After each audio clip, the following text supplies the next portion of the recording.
Once you win it, and you've got to go all the way to the end. Lando into the final corner, his first win of the championship. Lando across the line to win in China. Because you commit yourself to such a level where there is no compromise. You give everything you have. The strategy paid off. Yeah, one of the best hits I've ever seen on the medium tires. Nick Belgium wins the Monaco Grand Prix. Deep in it was the final chicane. Rudy's trying to go for it on the inside. There's still both wheels involved. Megan Will's obstacles gone down. Oh my word! And you need more than anything a very clear mind to understand exactly when is the moment to be aggressive, when is the moment to be calculated. He's spun.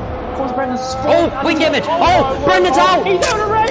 Oh my God, he's down a race.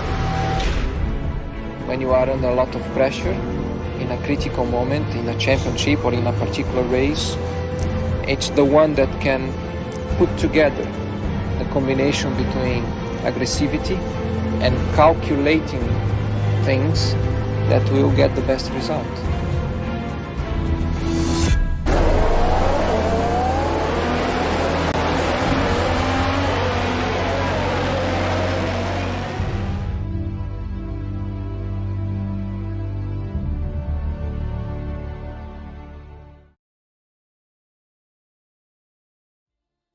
Good evening, everyone. Welcome back to the League of Europe. We are here for round number 11 around the Spa-Francorchamps, aka at the Belgian Grand Prix.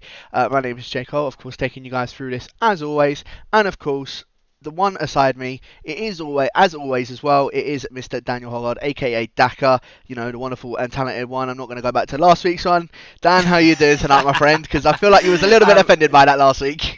Yeah, I'm glad to hear that, mate. I'm glad to hear that. But yes, hello everyone, and yes, very good to be back. We're now in the 11th round of the season, well into the second half now, only 6 to go after this one, and so it is the iconic Spa circuit first up for us tonight. We've got a full grid of 20 drivers looking to take on this historic Formula 1 track. Can't wait to get into it as the championship continues to evolve as we move through the season. The situation continuing to move forward. Going to be interesting to see how many more twists and turns we're going to see in the 11th round of the season in the Belgian Grand Prix. Certainly will, and obviously, well, from what we've seen last week as well, it was quite a tight one at the top. Of course, you know, there's a lot of back and forth that was going on last week. Of course, with TDB, with Killer Blue, with Knuth.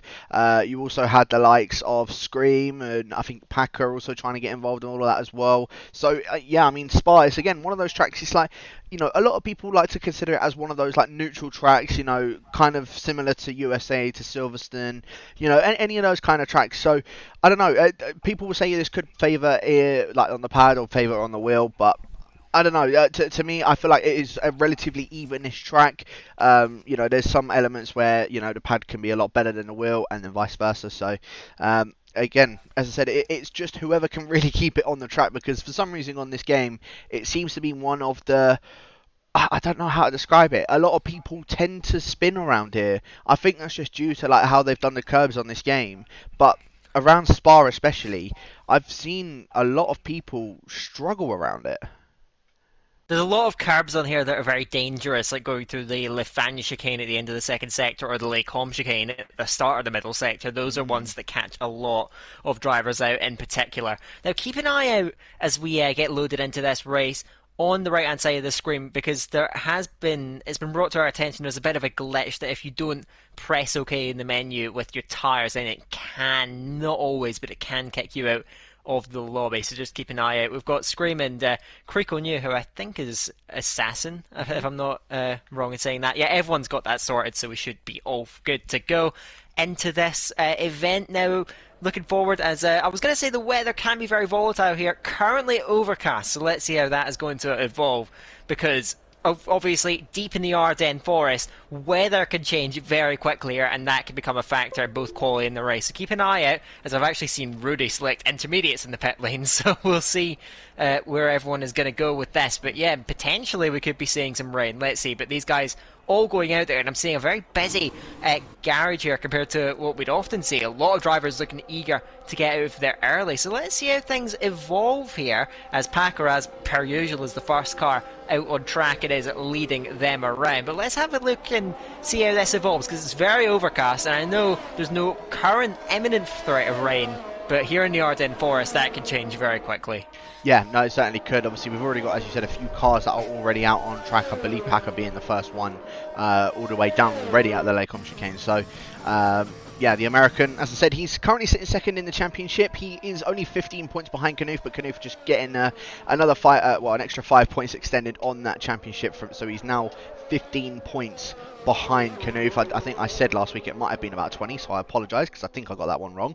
But yeah, so Packer's 15 points behind Knuth. As I said, picking up 5th place last week. I think he had a very good recovery drive from where he'd started. So the American's going to maybe try and look up for a bit more in this session. Hopefully for him, you know, he can make this a little bit more of a closer title fight. I would say really at the moment it is just between the two of them, because in 3rd place it is Killer Blue. He's on 87 points after picking up 2nd place last week. Only just falling short is TDB, 2 points behind him after picking up his 2nd win in a row since he's joined NSX. He's now picked up 50 points in the last 2 races, and that's brought him up to 85 points and 4th in the standings, 2 behind Killer Blue. So with the form that TDB is on at the moment, I won't necessarily be surprised if he could be one that could try and make a little bit of a late title fight with the rest of these guys as well. And then in 5th, just 1 point behind him, is another Dutchman of Kuhn, who DNF'd in Hungary and didn't start in Portimao. So he's now back today, and we're hopefully going to see what he's going to do in this race. But Dan, Packer, he's on a lap. Do you want to take us through our first lap around the Spa-Francorchamps?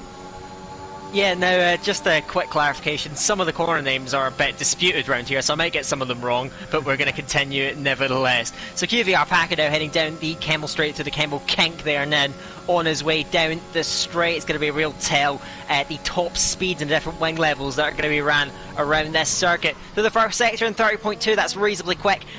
Try and nail it through at Les Combes. Don't take too much of the curves, they will spit you out through Malmedy. Very committed then, using as much of the track as you can. Downhill into Ravage then. The corner keeps widening away from you. You've got to be patient on the throttle through the exit. Get it back to the right hand side of the track, swinging into No Name corner then. And thankfully Packer doesn't, but you may see some drivers taking a ridiculous line along the AstroTurf there.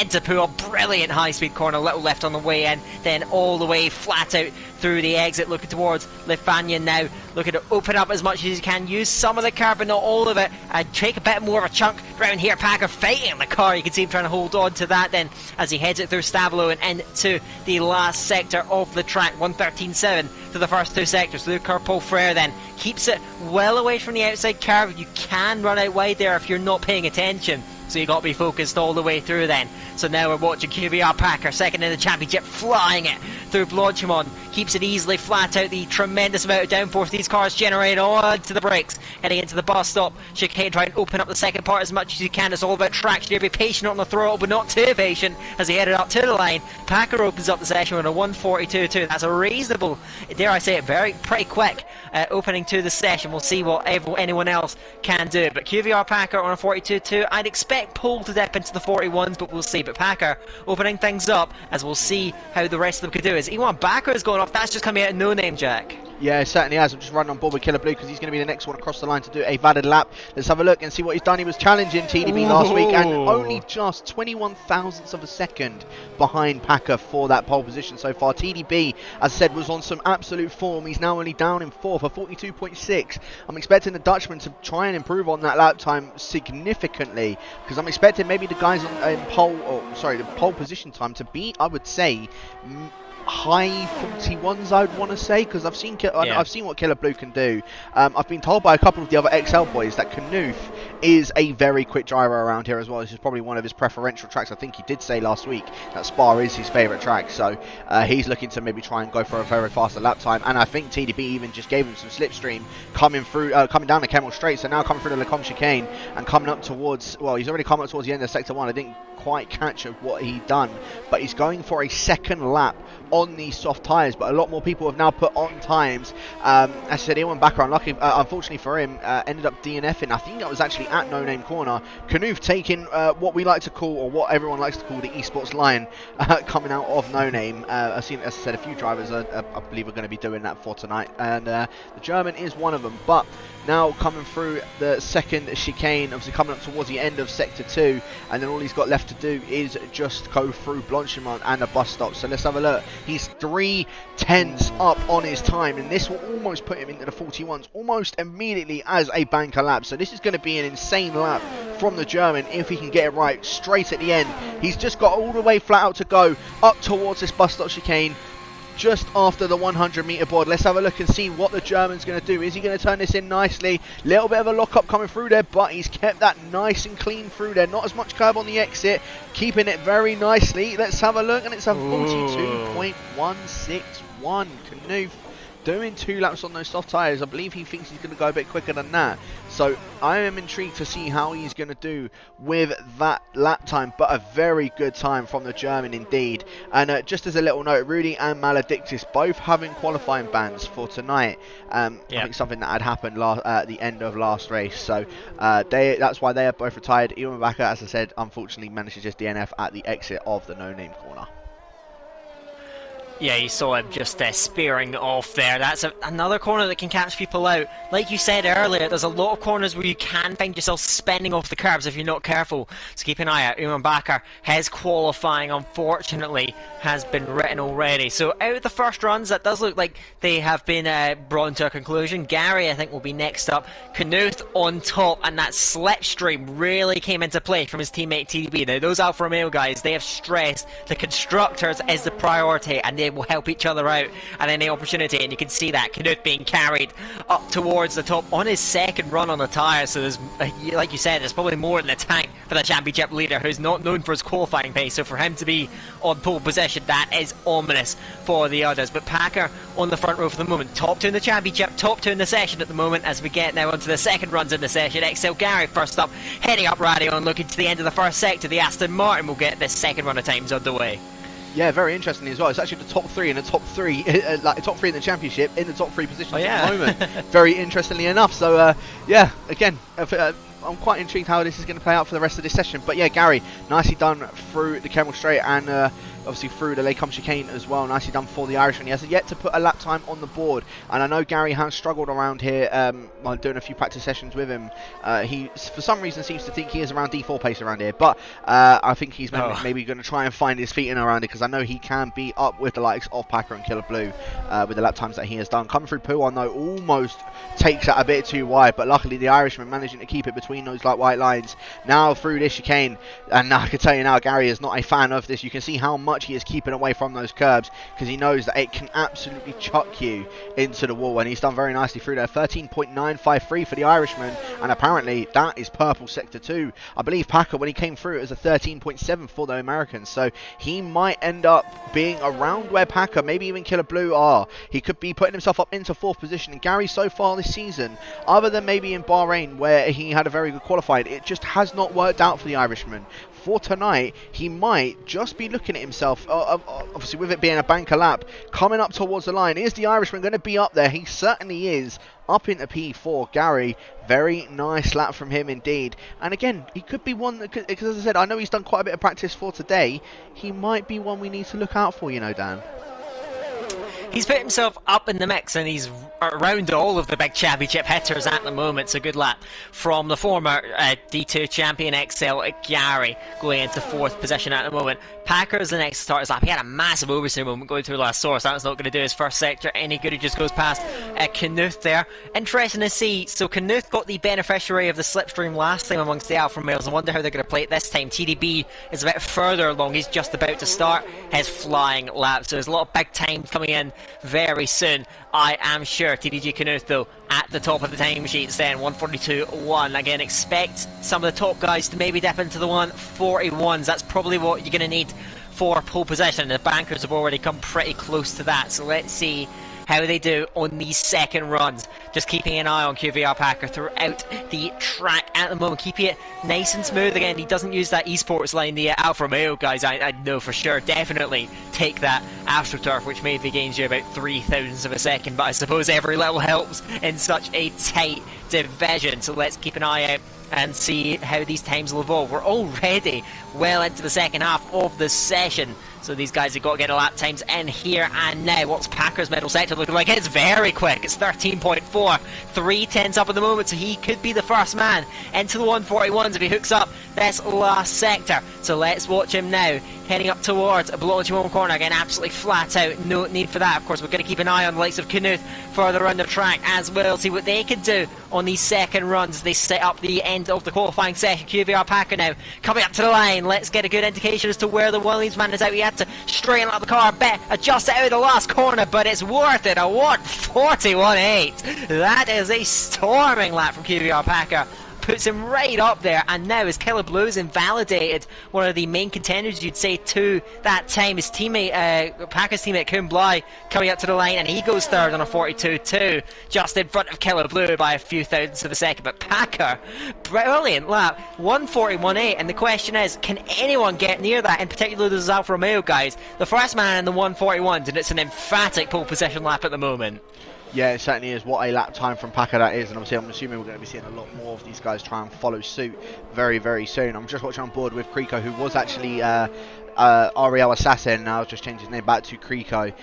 He's now just coming around the bus stop chicane now, and in fact straight into the pits he goes. So he's not going to look to improve on that. Old School up into 7th position, a 42.5 for the Brit in the Red Bull. His teammate Zaldemar coming across the line now and puts it into P11 with a 42.744. Zaldemar, I know, again, from doing practice around here, he's actually pretty quick around here, surprisingly enough. So I say surprisingly, it's not really surprising, because he usually starts down towards the back of the grid and ends up somehow managing to find himself almost towards the podium, sometimes even on the podium. So Zaldemar, I know qualifying isn't his strong suit, but if he can maybe try and get up there with the qualifying, he may have a good chance. Obviously also in the middle of the field, Glock has put himself up into P8 with a 42.574, 0.02 of a second shy of Old School's time, sorry. So he may try and look to go again very soon for a final run. But yeah, I mean, at the moment, Knuth as well, he's currently on a lap coming through Puam.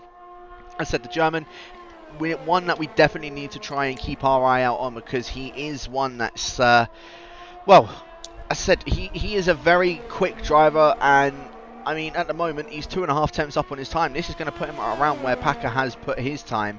In fact, this will only put him, if it does finish with 2.32, I think it was, of a second behind, or up on his time, sorry, then this is going to put him right behind Packer and in between him and Killer Blue, as Killer Blue improves on his time with a 41.924. So the German coming around the final corner now and up towards the line. Knuth activates that DRS and up to the line. In fact, it's even quicker, 1/10 of a second up ahead of the American. What a time that was from Knuth. Puts it onto pole so far, 41.792. There's a few more people that are going to come up for their final run soon. Knuth will be able to get a final run done. He needs to go straight in and out of the pits. But Knuth, what a time that was from him on the board. 141.7, that is storming, and that sets a huge mark for the rest of them to chase, to try and get themselves up to. So now we look towards the final runs in qualifying. Who's going to be first up, I wonder? I think it will be, looks like Ariel Nolan will be the first man to come around in the McLaren. He managed to get pole position way back in Spain, of course. Hasn't shown that kind of promising qualifying, except for Austria, where of course he drove a brilliant race and got 4th in the end. So let's see what he could do in the McLaren. Not a time on the board, the only driver in the session not to get a time in just yet. So let's see how these last runs are going to unfold. Knuth has led in the first runs and in the second runs. Can he convert it to the third runs? But certainly Packer and Killer Blue running in very close. These three in a bit of a league of their own. We'll see if anyone else can really get towards it. But it is at the moment, Jack, in this session, the top 3 in the championship, proving to be the class of the field, and currently top 3 in the session as we head towards the final couple of minutes. Certainly are. So yeah, as I said, they're the ones that are currently sitting in those top 3 positions in the championship. Top 3, of course, in this qualifying so far. Nolan, he's now going to be starting his final lap, or maybe his final lap, or his second to last lap, because he can maybe try and go 2 laps on these soft tyres. It's not ideal, but he has got the time to do so. So let's have a look and see how he's going to do. Round in turn 1, got a nice exit coming out of there. Now coming up to Eau Rouge and Radion. You can keep this flat out, but try and avoid maybe that right hand curb coming up through Radion, because I know that can just absolutely chuck you into the barriers. DRS now activated for the McLaren, and coming up down, or coming down the Kemmel Straight, sorry, coming up towards the Lecombe chicane. A 30.252 in the first sector for Nolan. I know he can probably do a little bit better than that, as he has a bit of a slide coming through the Lecombe chicane at the exit of the second part of it. So Nolan, again, I feel like that's going to compromise his time. That would have cost him maybe about 0.2 of a second just having that slide alone. So that's already 0.2 down on his time from what he could possibly do. Come through No Name Corner now, very nicely done through that, not taking the esports line, as I said. Now coming through Pouhon, one of the hardest, I would say one of the hardest corners on the track, keeps it very nicely through, well, yeah, kept it almost pretty much flat out through there, so nicely done from Nolan. Now coming through the second chicane here, again, one that can take a few people through it, and there you go, another slide from him. It keeps that held very well, but I wonder if Nolan's going to sort of back out on this lap. He looks like he's going to be carrying it on, a 14.6 from the McLaren, not exactly ideal for a time, but if we're going off of that, about a second behind Packer's time, that's still going to put him around where Creco and Peter are in that timing sheet anyway. So keep on board with Nolan, as he's having a little bit of a weave coming through Blanchimont. I think he knows he wasn't too happy with that one, and I'm assuming we're going to be seeing him go for another lap. But coming through the bus stop chicane now, Nolan, he's at least going to get a time on the board, so he's managed to get that put down. He's done a 43.194, 1,000th of a second behind Pro Sweedler, and yeah, as I said, he's definitely going to be going again. There's no doubt about it that he is not going to be going again, although I can see that red flashing light on the back of his car, so he won't actually have time to get another lap done. And Nolan, I think P17 is where he's going to be starting. Dylan, who's on his first appearance in D2, goes up to P5 just in front of his de facto teammate for the night. Good lap from him, putting himself right into the mix. We're going to see now the last runs begin to get going and laps beginning to flood their way in. So who is going to be first up to step up to the plate, I wonder? So looking throughout at the field there, looking for the times. I think XL Gary is decently far around the lap, and the other Aston Martin P6 at the moment. A little bit of a hesitation through Lafania, just about holds it together. And then what's the middle sector looking like? He runs out a bit wide, just keeps it in. He's a 1/10 of a second up. If he finds a bit more time, he can put himself up where Kumblai is, onto that second row, but expect improvements around him as well. There are going to be a lot of guys eager to try and find that time, none more so than the men chasing down TDG Knuth, who's going to start his lap. He's going to be one of the last to cross the line. Some might not even make the line. In fact, I think that Knuth is not going to make it for his final run, so that is actually going to set him back big time, and it leaves the door open. Gary up to the line, does go fifth, just behind Kumblai by a few thousandths of a second. Kumblai himself has it validated on that lap, so he won't be able to find the improvements, and that's going to leave him vulnerable throughout the rest of the session. So Knuth, as I mentioned, just out of the running then. Behind on the track, it's one of the McLarens, that's Nolan, but he is not on a very fast lap there. He has backed off of it. Creco behind us on a pretty quick lap, just under half a second up. If he finds that amount of time, could put himself right in the mix with those Aston Martins, maybe even on the second row, but he's just behind them in P7. Right in the mix though, there's a Mercedes behind on the track. Killer Blue is bowed out on the on his lap there. He remains in P3 at the moment, as Dylan goes even quicker, actually goes to P4. Matt Tibos coming up to the line, remains 8th place, just a minute improvement from him. Behind, it's the AlphaTauri of Pro Sweedler, who goes 11th in that poor man's pole position slot. Ooh. Packers come over the line, hasn't found the time. I think it was invalid, as a Scream goes up to P5. Then it's frantic late in the session. Who's going to be next up, I wonder? Zoudema's on a pretty good lap actually in the Red Bull, 14th at the moment, goes up to 8th, just within the top 10. Is there anyone else that could challenge? I'm not sure if there is. TDB is on one, he's on a very quick lap. Let's keep an eye out on the Alfa Romeo as he heads to exit round the track. He's invalid, actually. I didn't clock that, but yeah, the Alfa Romeo is invalid, and that means that time is not going to count, and he is way down the order, as it turns out. Glock, I think that was late improvement. It goes fourth. Great lap from Glock. We saw his 1 lap pace earlier. He does a lap that would have put him in a P4, but he settles for 16th, and in both the Drivers' and Constructors' Championships, that is an absolute nightmare for TDB. His teammate, on the hand, takes that pole position with his championship rival right alongside him. We've got a race in our hands now. Yeah, this is very, very close indeed, to say the least. So, Knuth, somehow, without having him and Killer Blue not being able to put another time on the board, they will still remain in first and third. So that is a very, very good qualifying session from both of them. Packer, of course, putting it in between them, but didn't manage to improve on his final run either. Glock, out of nowhere, has managed to put himself into 4th position, so very good time from the Alpine driver as well. Dylan up into 5th with Scream in 6th, Kuhnblei in 7th, Gary in 8th, Zardeman 9th, Peter rounding out the top 10, Kriko on that poor man's pole position in 11th, Matt Tibos in 12th, Old School in 13th, Prosweedler in 14th, Carmental 15th, TDB is going to be absolutely disappointed with being down in 16th, Nolan in 17th, and then the 3 that didn't manage to get any times on the board, Rudy and Maledictus having their quali ban, and Iwan Bakker, unfortunately, DNFing on, I think it was his first quali lap of the session. But what an absolute qualifying session that was there, Dan. Knuth, I think that is his first pole position of the season so far. I think you might well be right. He's had a run of very good qualifyings. And quite a few below par ones, but I think that is his first pole position, and that's daunting. Of course, he's won races from far worse positions this season, so let's see what he can do from the front. Packer, though, alongside him, and that long run down the Kemmel Straight leaves the leader very vulnerable, so it depends on the mentalities of the guys behind. How will they want to play it? Will they try and go for that race lead? It's not critical around this track to lead early because of how powerful the slipstream and the DRS is. Some of these guys may want to wait and be patient with it. Alternate strategy is fairly decent around here. The mediums in the first stint are quite strong. You should be able to stick with it quite easily. So let's see how things are going to unfold as we get going on the formation lap, looking to get things kicked off. So Knuth leads them away from the line with Packer and Toe. Now, how are these leaders going to play it? Because, well, you'd think the leader is always vulnerable around this track, so you might think there's a chance to get it on this long run, but of course, leading isn't always beneficial because you can build up a monstrous DRS train behind you.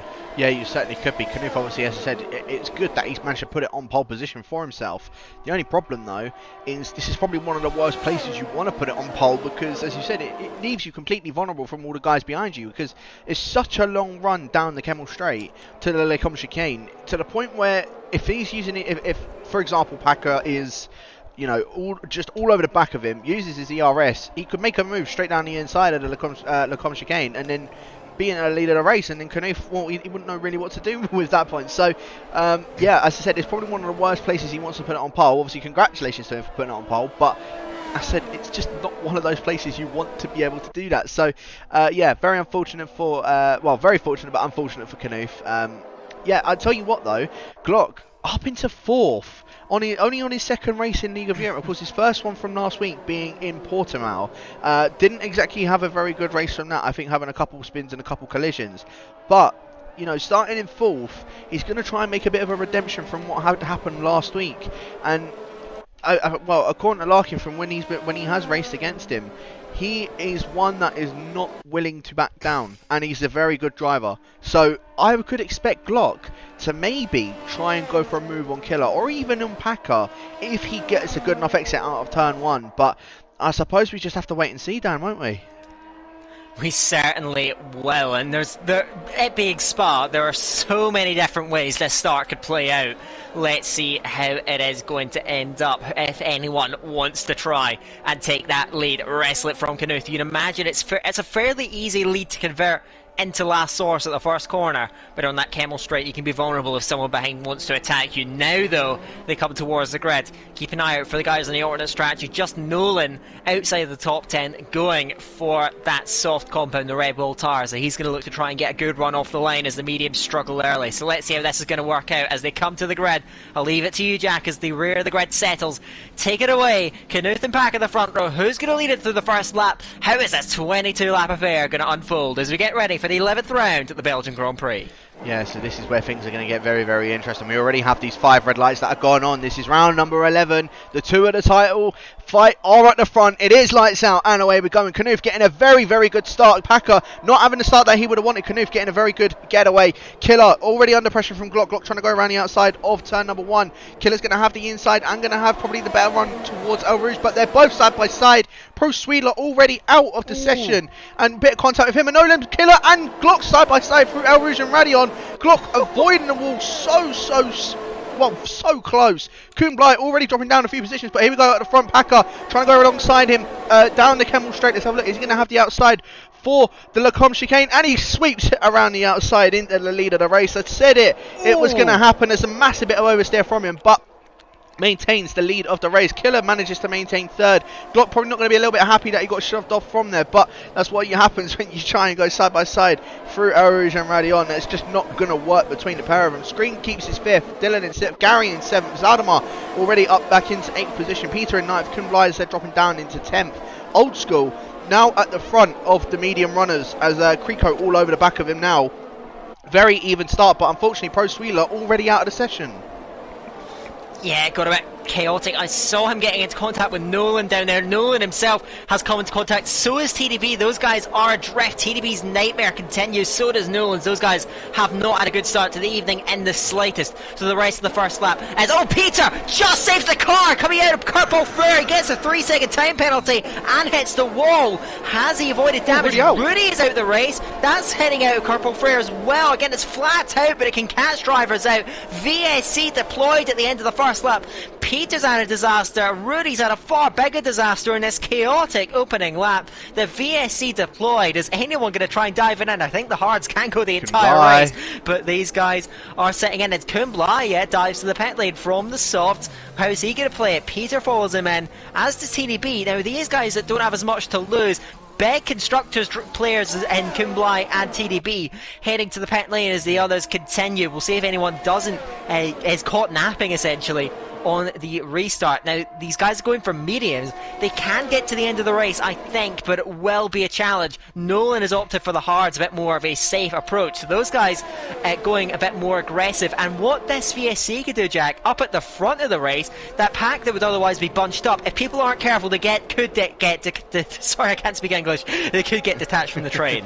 Yeah, no, they certainly could. Packer and Knuth, I think I already just seen that gap almost went to about 1.2 seconds between Knuth and Killer Blue. So you can already see, yeah, Glock, it's just trying to keep to that delta under the virtual safety car is very difficult at times because you want to try and get the best exit possible and try and keep it as minimum as you can of losing time, as Nolan's actually retired from this session under the virtual safety car. And I think we have just got on racing once again, but yeah, under the virtual safety car he's lost it at the top of Radion, sorry, at the bottom. No, that is at the top of Radion, sorry. So, yeah, unfortunately, Nolan already out of the session. Kuhnblei went on a fresh set of mediums, and so has Peter. TDB has gone on a fresh set of soft tyres. I don't think that's what he would have wanted. A Scream going around, I believe, at this chicane. Yeah, he certainly has. The Ferrari driver going around. I don't think he's gotten himself any wing damage, but he's now all the way down at the back of the pit, back of the grid, and he's going to have very hot tyres. And the top 4, look how much they've already broken away. Gary's now trying to come under his current teammate, I suppose, in place of Nico through Blanchimont. They're both side by side. Not where you want to be sticking that, Gary, but does have to back out of that one. Dylan keeping that P5 position, but what a battle this is going on so far. And even a little bit further down the field, Matt Tibos and Ewan Backer trading positions. DRS is now enabled. Car Mentalist trying to attack. Former, of course, our relentless driver, but Assassin or Creco maybe trying to opt to go for a move coming down the Kemmel Straight. Well, Maledictus nearly went into the back of him as well then. Lap 3 of the race then. DRS now coming into play as Packer leads Knuth, heading up Radion. Killer Blue nearly got detached from these guys, managed to stay within it. Now DRS is active. Well, how is Knuth going to play this? Looks as though he's going to go straight for the lead then. Knuth round the outside and overtakes his championship rival. Knuth to the lead, Packer down in the second. Killer Blue nearly got detached. Knuth ran very wide through Lecombe, just about keeps it in front of Packer, but these guys scrap away and they're holding them all up. Keller Blue and Glock have managed to stay with us, but Dylan, I mentioned someone could get caught napping on the VSC restart. Looks like Dylan, who had to defend from his teammate as well, Gary behind him. Those guys have been detached very slightly, as I think that Peter has just lost a spot to TDB, so TDB now on the comeback train on the soft tyres, so he is committed to another stop after this. Kumbly has gone for the mediums. The mediums are very strong around here, but doing virtually the entire race on them, that is going to be some challenge. That is going to be so difficult for the Dutchman. I wish him the best of luck with trying to do that, but even a little bit further down the field, it looks as if Dylan, Gary and Zaldama have started to drop Old School. Of course, Old School being the one at the front on the medium tyres, but and being the first one on the medium, so he's at least going to have a bit of an advantage at the end when he goes to the softs. But he's now dropped back 1.5 seconds behind Zaldama as Glock has now started to drop back from those top 3. And in fact, saying that, Killer Blue all over the back of Packer, coming up towards a bus stop chicane. I think the Brit is just going to have to sit behind the American for now. So Killer Blue might fancy his chances coming down the Kemmel Straight. We'll have to wait and see. A little bit further down the field, Maledictus and Ewan Backer going side by side through the bus stop chicane. A little bit of contact between the Portuguese driver and the Haas driver as well, just behind him now. He has to just slot into that position. Matt Tibos also trying to maybe look to go for a move as Creco and Carmental changing positions. I don't know if it was Creco just sort of let him through or what, but Carmental now up into 9th and going to look to try and attack Old School for that top medium runner position. A little bit further up the field though, Killer Blue all over the back of Packer. Of course, all these guys are going to have DRS. Packer's going to try and go for the lead of the race once again on Canoe. I think he's going to have to back out though, because I don't think he's going to be close enough. And Gary on Dylan coming up towards the Lake chicane, straight down the inside goes the Irishman, and Carl Mentalist actually managed to get the move done on Old School as well. So Carl Mentalist now up into 8th, 2.5 seconds behind Zaldama. He needs to try and chase him down, and you can already see the progress that Gary's making. He's already almost clawed it back into DRS.